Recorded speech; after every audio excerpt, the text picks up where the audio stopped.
देखो, अभी एक स्कूल में मेरा एक व्याख्यान था कि जीवन का असली उद्देश्य क्या होना चाहिए। बच्चे सुन रहे थे सब और उनको समझाना था, उनको प्रेरित करना था कि जीवन का असली उद्देश्य क्या होना चाहिए। तो पहले तो मैंने उनको ये समझाया, मैंने कहा देखो, जीवन का उद्देश्य जरूर होना चाहिए। ज़्यादातर लोग तो उद्देश्य बनाते ही नहीं, कुछ भी ऐसे ही कट रही है जैसे कट रही है, गाय भैंस जानवरों की जैसे कट रही है। अपन सोचते हैं कि हमारी भी कट रही है भाई। तो पहली बात तो ये बहुत ज़रूरी है कि अपने को ये इतना बढ़िया मनुष्य जीवन मिला है तो इसका कोई ना कोई उद्देश्य जरूर बनाओ। अगर अपन कार लेके निकले तो कहाँ जाना है ये तय करते हैं ना पहले। अगर कोई जहाज जा रहा है समुद्र में, आकाश में, हवाई जहाज, जल जहाज, तो उनका कोई लक्ष्य होता है कि नहीं होता। अगर नहीं होगा तो कहाँ पहुँचेंगे, भटके हुए कहलाएंगे। कोई भी चीज हो उसका एक लक्ष्य होता है। कभी आप रोजमर्रा में भी आप कोई भी काम करने निकलो, कहीं पर भी एक मोटरसाइकिल लेके, साइकिल लेके, पैदल भी, कहाँ जाना है। तो पहले नंबर तो मैंने उनसे कहा कि तुम है ना ऐसे ही मत टाइम पास करो, ये सोचो कि उद्देश्य होना चाहिए। उद्देश्य होएगा तो कीमती बात हो जाए। देखो, घोड़ा अगर ऐसे ही चले ना तो फायदा नहीं होगा, और उद्देश्य बना के चले तो कि यहाँ से चांदनी चौक से रेलवे स्टेशन, तो उद्देश्य बना के चलेगा तो खुद भी खाएगा और मालिक को भी खिलाएगा। जिस जीवन का कोई उद्देश्य नहीं है वो तो ऐसे ही सांस लेना है, जीना थोड़ी है। जीना उसी का नाम है जिसमें कुछ उद्देश्य हो। मैंने कहा, एक शेर सुनाया कि पानी में और पसीने में बड़ा अंतर होता है, सांस लेने में और जीने में बड़ा अंतर होता है। तो ऐसे तो सांस सभी ले रहे, सांस लेने का नाम जीवन नहीं है। जिसमें कुछ उद्देश्य है उसका नाम जीवन। पहली बात, उद्देश्य होना चाहिए, और उद्देश्य प्राप्त हो क्या है तो बहुत बड़ी बात है, और प्राप्त नहीं हो तो भी कम से कम पता तो होना चाहिए कि उद्देश्य क्या है। कितने को तो पता भी नहीं रहता है, तो पता तो हो कम से कम। अपन पहुंचेंगे कि नहीं, अपन को शिखर जी जाना है, अब ठीक है, अपने को पता तो हो कि शिखर जी जाना है, उसकी तैयारी तो करे, फिर अपने योग होगा तो पहुंच जाएंगे आप। अपन तो तय करोगे, अपन को तो शिखर जी वंदना पूरी करनी है, अब होना होगा तो हो जाएगा। ऐसे ही एक बार उद्देश्य तो बनाओ, उद्देश्य नहीं बनाओगे, जो बच्चा 100% का उद्देश्य बनाएगा तो 90%, 80% कुछ तो लाएगा। शिखर जी का उद्देश्य बनाएगा, पूरी वंदना का बनाएगा तो आदि तो करेगा, कुछ तो होएगा। लेकिन उद्देश्य ही नहीं बनाओगे तो सब नुकसान हो जाएगा। फिर सोचो कि क्या उद्देश्य होना चाहिए, उद्देश्य क्या होना चाहिए, अपने इस जिंदगी का क्या लक्ष्य होना चाहिए। तो मैंने उनको एक बात कही कि हमारे यहाँ 2 शब्द चलते हैं, एक का नाम है लक्ष्य और एक का नाम है उपलक्ष्य। अपन कोई भी काम करते हैं ना, कोई भी, तो क्या लिखते हैं, क्या बोलते हैं कि हमने मकान बनाया, इस उपलक्ष्य में आपको पार्टी देने, समझ कि हम किस काम में, कि विवाह के उपलक्ष्य में। उपलक्ष्य माने इस विवाह लक्ष्य नहीं है, लक्ष्य कुछ और है। मकान बनाया है ये लक्ष्य नहीं है, ये उपलक्ष्य है, हमारे पुत्रोत्सव के उपलक्ष्य। तो सब चीज उपलक्ष्य है। तो कभी सोचा कि लक्ष्य क्या है? उपलक्ष्य तो खूब पढ़ते हैं, पर लक्ष्य की ओर ध्यान पढ़ने तो उपलक्ष्य, उससे इसका मतलब है कि लक्ष्य कुछ है, और उस लक्ष्य के भी तो हर प्रोग्राम उपलक्ष्य है, वर्षगांठ के उपलक्ष्य में। तो कभी दिमाग तो मारो कि ये सब उपलक्ष्य है, फिर लक्ष्य क्या है? स्कूल में एक उप प्राचार्य होता है, देश में एक उप प्रधानमंत्री होता है और एक प्रधानमंत्री होता है। तो प्रधानमंत्री और उप प्रधानमंत्री में क्या संबंध है कि जो प्रधानमंत्री का सहयोग करे उसका नाम उप प्रधानमंत्री, उसके अगेंस्ट जाए, उसके खिलाफ जाए तो कोई उप प्रधानमंत्री बनाएगा? कोई ऐसे आदमी को स्कूल में वाइस प्रिंसिपल बनाएंगे जो प्रिंसिपल के खिलाफ फैसला ले।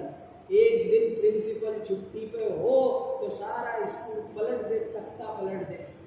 ऐसा होना चाहिए वाइस प्रिंसिपल कि अगर एक दिन नहीं, एक साल भी नहीं आए छुट्टी ऊपर हो तो वाइस प्रिंसिपल ऐसा होना चाहिए जो प्रिंसिपल का पूरा काम संभाल ले, उसकी जिम्मेदारी ले, उसको सपोर्ट करे, उसको आगे बढ़ाए।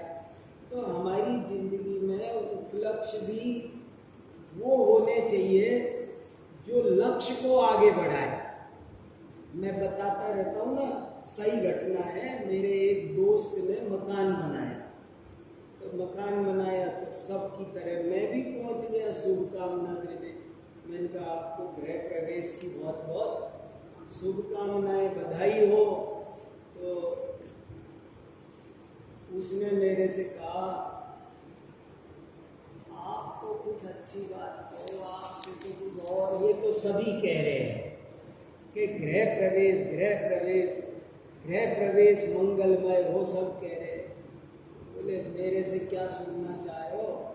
बोले आप तो ऐसे सुनाओ कि वो दिन कब आएगा जब गृह त्याग करोगे। वो गृह प्रवेश कर रहा था, नांगड़ हो रहा था, मेहमान आ रहे थे, खाना खिला रहा था, और उस खुशी में भी इतना होश कि उसमें रमा नहीं, और कह रहा है आज का दिन शुभ नहीं है। आज का लोग तो कहेंगे आज तुम है ना 10 साल से किराए के में रह रहे थे, आज धन घड़ी धन दिवस योई, आज बड़े भाग्य से तुम्हें तो ये घर मिला तुम्हारी तरफ। बोले ये दिन शुभ नहीं है, शुभ दिन तो वो होगा जब मैं ये गृह त्याग दूंगा। बोले गृह प्रवेश उपलक्ष्य है और गृह त्याग लक्ष्य है। तो अपन को ये ध्यान ही नहीं आता कि लक्ष्य क्या है। लक्ष्य की ओर आगे बढ़ना उसका नाम उपलक्ष्य है। कि लक्ष्य की तरफ 2 कदम बढ़ाने का नाम उपलक्ष्य है।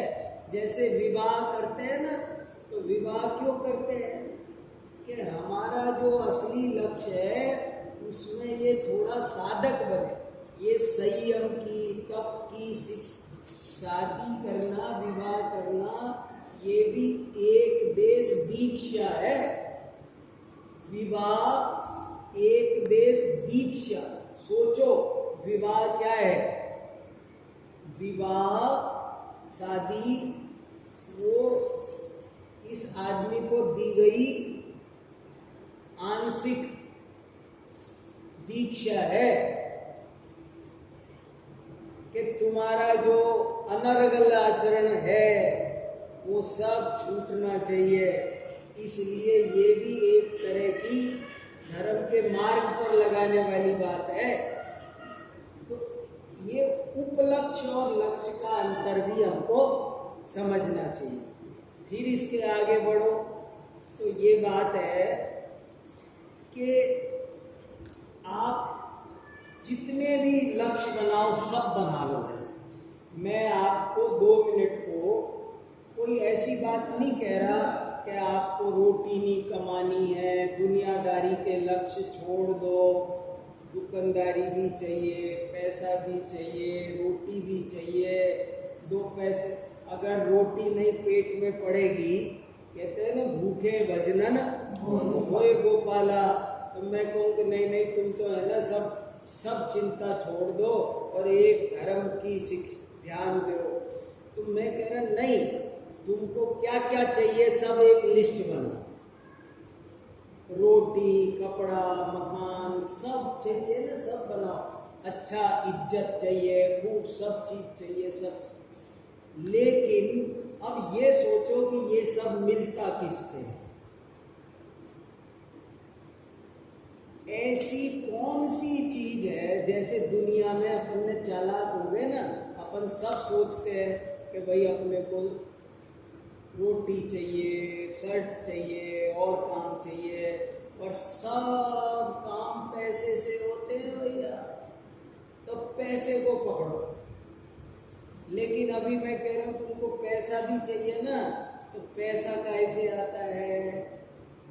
सबका बाप पैसा, पैसे का बाप ज्ञान। बिना ज्ञान के तो पैसा भी नहीं आता।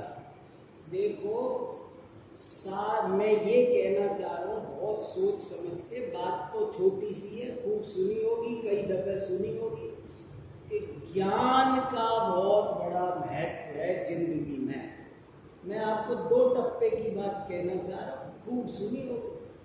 पर मेरे को भी इतने साल हो गए सुनते सोचते, और अभी भी जितना सोच रहा हूँ ना उतना इस लाइन में बहुत दम भाषित हो रही है।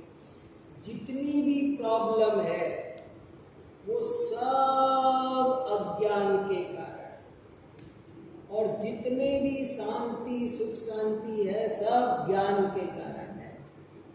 दुनिया में हवाई जहाज कैसे उड़ रहा है, पेट्रोल। इतना बड़ा हवाई जहाज एक आदमी लेके 2 पांव का उड़ जाता है, कैसे उड़ रहा है, ज्ञान से उड़ रहा है। ट्रेन कैसे उड़ रही है, किसी की हिम्मत है सरका दे। अब भगा रहे 200 किलोमीटर की रफ्तार पर, कौन भगा रहा है, ज्ञान भगा रहा है। पंचतंत्र में हितोपदेश में सैकड़ों हजारों कहानियां लिखी है, और हजारों कहानियों का सारांश क्या लिखा है उन्होंने, बुद्धिर्यस्य बलम तस्य। 1000 कहानियों का सारांश है बुद्धिर्यस्य बलम तस्य। दुनिया में बलवान कौन है, जिसके पास बुद्धि है। कोई शरीर से बलवान होता है, पैसे से बलवान होता है, किसी चीज से बलवान नहीं होता। बलवान होता है बुद्धि से। हजारों कहानियां दे रखी है उसमें, मैं आपको कितनी सुना सकता हूँ, अभी सुबह हो जाए इतनी कहानी सुना सकता हूँ पंचतंत्र की। मोटी मोटी। एक सियार था, वो जंगल में जा रहा था, तो उसको सामने से शेर आता दिख गया।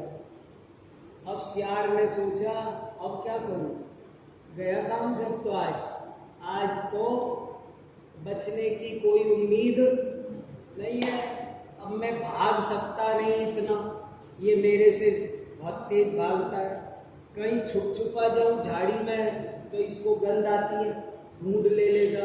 अब तो इसने मेरे को देख लिया, छोड़ेगा है नहीं, अब तो मेरी आज तो जान गई। लेकिन उसने सोचा कि गई तो सही, मर तो गए ना, अब थोड़ा रुक जा, शांति से दिमाग लगा।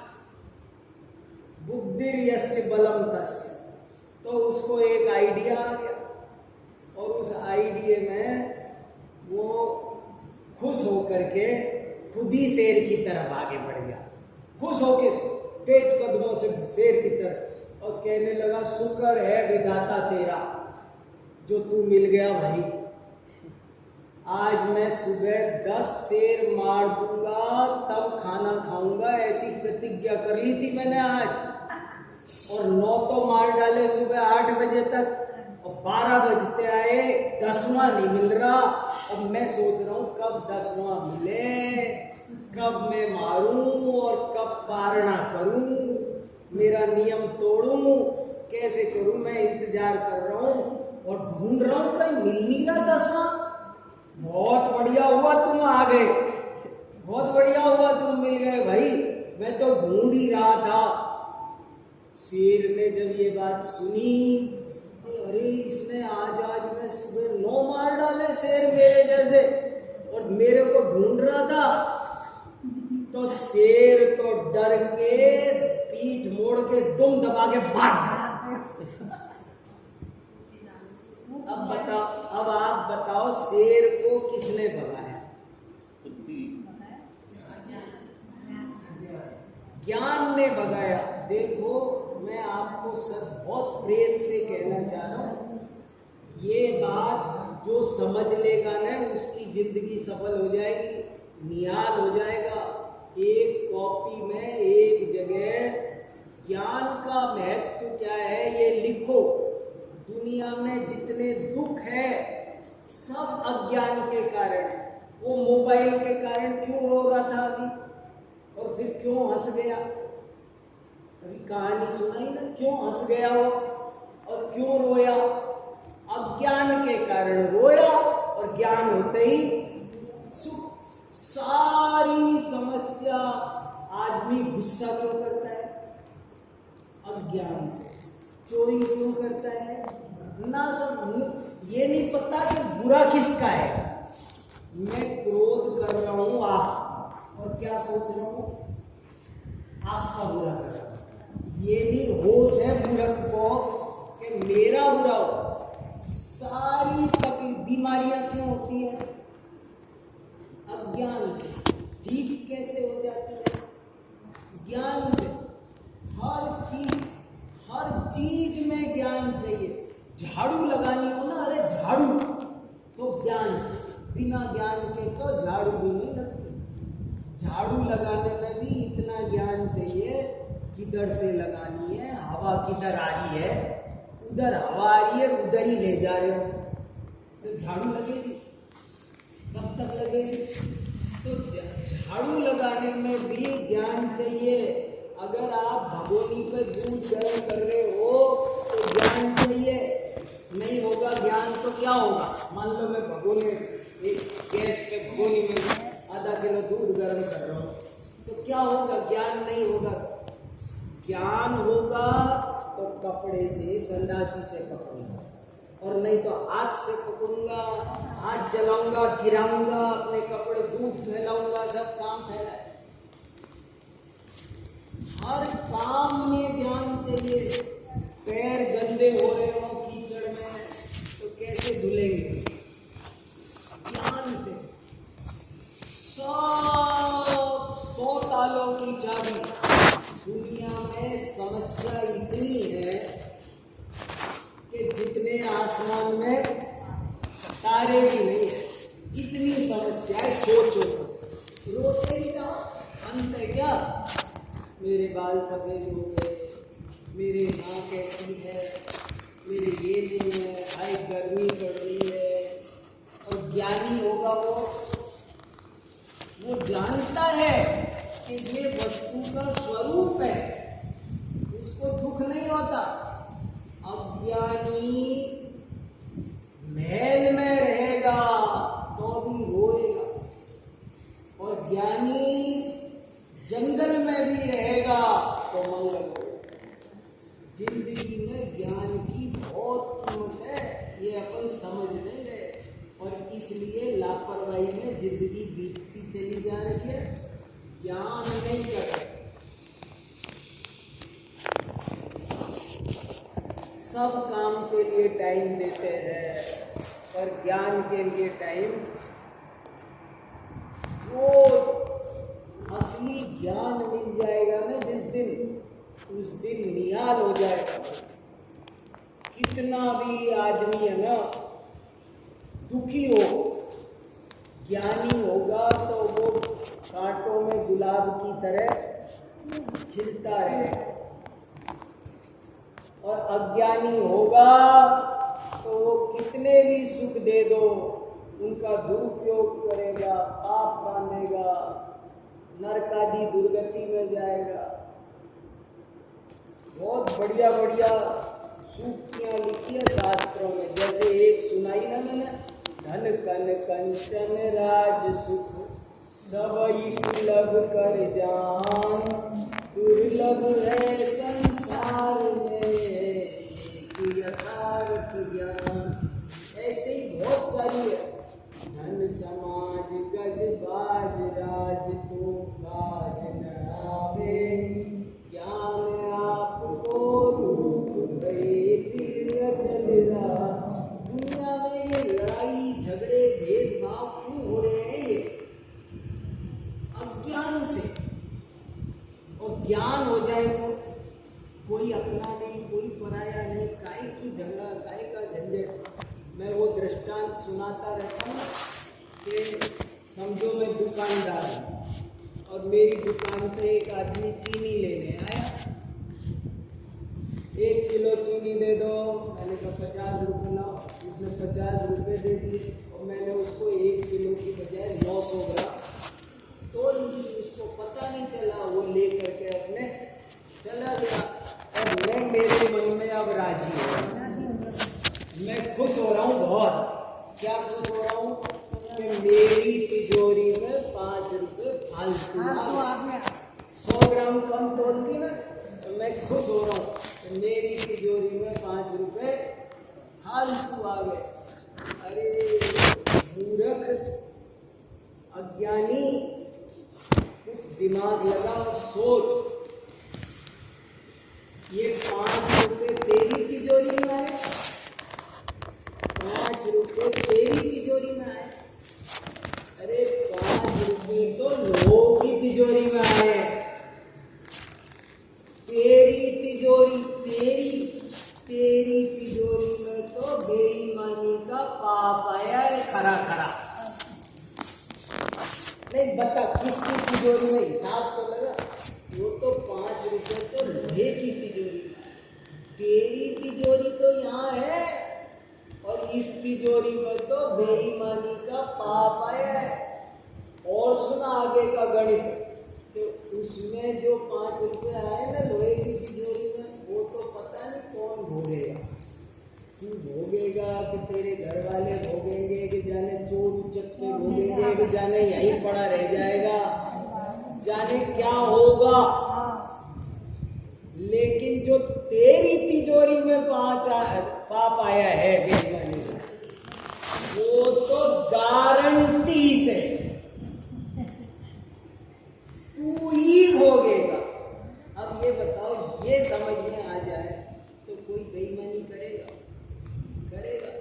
जिनको समझ में आ गया ना, बड़े बड़े ज्ञानी पुरुष संत महात्मा, उनके इतने हजारों प्रसंग मेरे पास में है कि उनने जिंदगी में कभी भी कितनी भी और दिक्कत सहन कर ली, पर ऐसा कोई गलत काम, चोरी का, हिंसा का, झूठ का नहीं किया। क्यों नहीं किया? उनको पता था सारे दुखों की जड़ है अज्ञान। आदमी मायाचारी करता है, अज्ञान। लोभ करता है, अज्ञान। स्वास्थ्य खराब करता है, क्यों? मूर्खता से, अज्ञान से। ये फला जात का है, ये फला जात का है, ये क्या है? ये अज्ञान है कि एक भगवान शांति देंगे, एक भगवान, क्या है ये सब? ज्ञान होगा तो सब चीज समझ में आएगी, मुस्कुराता रहेगा। और ज्ञान नहीं होगा तो रोता रहेगा। ज्ञान की जिंदगी में बहुत जरूरत है। छत्र चूड़ामणि में लिखा है, तत्व ज्ञानम ही जीवानां लोकत्रय सुखावहम्, तत्व ज्ञान विहीनानां दुःखमेव हि शाश्वतम्। जिनको ज्ञान नहीं है उनको तो परमानेंट दुख है। रोते झींकते ही रहते लोग हमेशा 24 घंटे, जब देखो आर्त ध्यान, रौद्र ध्यान, परेशान। ये क्यों हो रहा है, ये क्यों हो रहा है, ये क्यों हो रहा है? अरे सब अज्ञान के कारण। आर्त ध्यान कौन करता है? अज्ञानी। रौद्र ध्यान कौन करता है? अज्ञानी। तो ज्ञान प्राप्त करो। मेरा तो ये कहना है, मैं कहना ये जा रहा हूँ कि देखो 84 लाख योनियों में बड़ी मुश्किल से अपने को ये मनुष्य जन्म मिला है, तो खूब ज्ञान की आराधना करो, जितनी बन सके उतनी करो।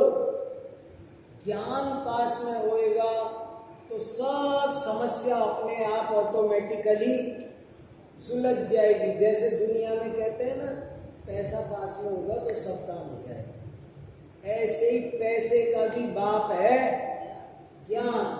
ज्ञान होगा तो पैसा भी आ जाएगा। ज्ञान हो, ज्ञानेन पुंसाम सकलार्थ सिद्धि, ऐसे लिखा है। ज्ञानेन पुंसाम, कितना बढ़िया वाक्य है ये। ज्ञानेन पुंसाम सकलार्थ सिद्धि। जिसके पास ज्ञान है, समझ लो उसकी मुट्ठी में चिंतामणि है, उसकी मुट्ठी में कल्प वृक्ष है। राजा कुछ नहीं, स्वदेशे पूज्यते राजा, विद्वान सर्वत्र, विद्या धनम सर्व धन प्रदान। सारे धनों में ज्ञान की कीमत है। इसलिए ज्ञान प्राप्त करने के प्रति रुचि जगाओ, प्रेम जगाओ। और जैसे हर काम के लिए टाइम निकालते हो, ऐसे ज्ञान के लिए भी थोड़ा सा टाइम निकालो। रोज स्वाध्याय करो, अच्छे से करो, शांति से करो, आगे पीछे समझो, पूछो। कोई बात समझ में नहीं आ रही तो पूछो, और कोई न कोई स्वाध्याय का योग बना के रखो।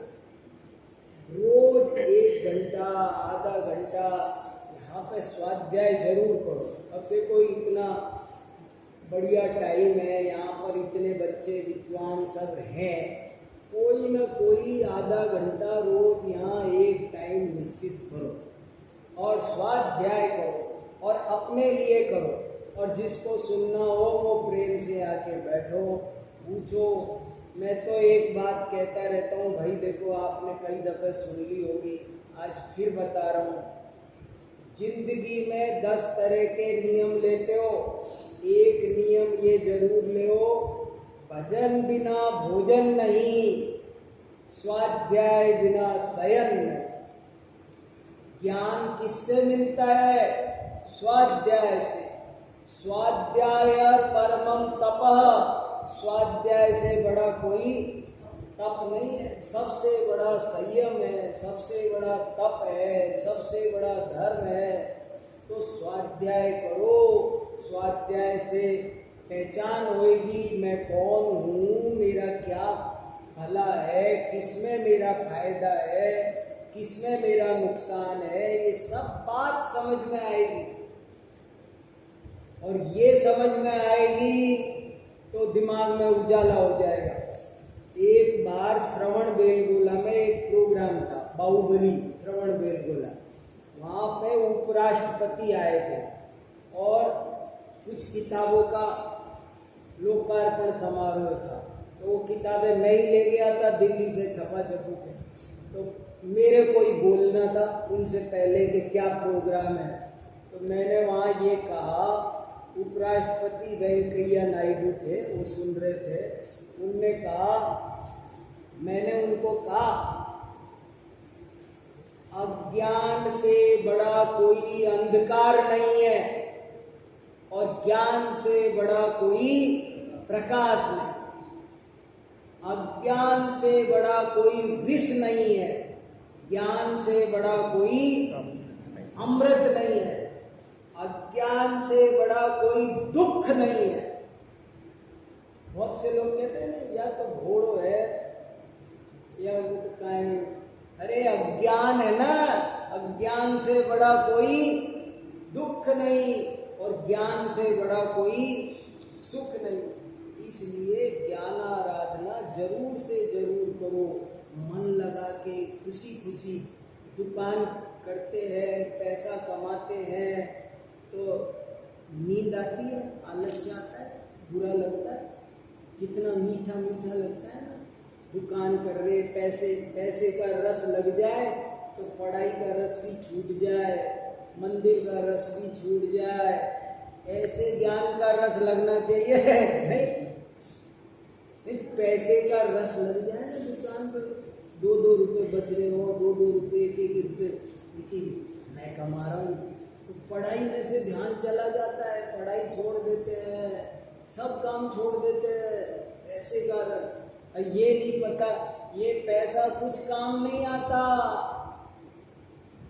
गोधन गजधन बाज धन और रतन धन खान, जब आवे संतोष धन सब धन धूड़ सब। अरे करोड़ों छोड़ गए, यहीं खजाने यहीं पड़े हैं, सबके खजाने यहीं पड़े रह गए, सब चले गए, सोने के कोठे बनाए, शाहजहां चला गया, आज कोई वारिस नहीं बचा। शाहजहां, उसके बच्चे पोते कोई तो ये कह देता ये हमारे पुरखों का है, ऐसा कहने वाला भी कोई नहीं बचा, सब खत्म। बड़े बड़े लोग चले जाते हैं, सब यही छूट जाता है, एक फूटी कोड़ी कोई साथ ले जाता। जब बीमार हो तो क्या काम आता है? पैसा नहीं काम आता, ज्ञान काम आता है। और धन है तो पुण्य रूपी धन असली धन है। यदि पापाश्रयोस्त्यन्य संपदा किम प्रयोजनम, यदि पाप निरोधोन्य संपदा किम। समय पे क्या काम आता है सोचो तो सही। इसलिए भैया यही कहना है अंत में कि ज्ञान के मार्ग में लगो और खूब शांति से, तसल्ली से, निष्पक्ष होके वैज्ञानिक की तरह। जैन धर्म तो साइंस है, ये कोई अंधविश्वास नहीं है, मोंगापंथी नहीं है कि जो कह दिया सो तुमको अंधे होकर के मान लो।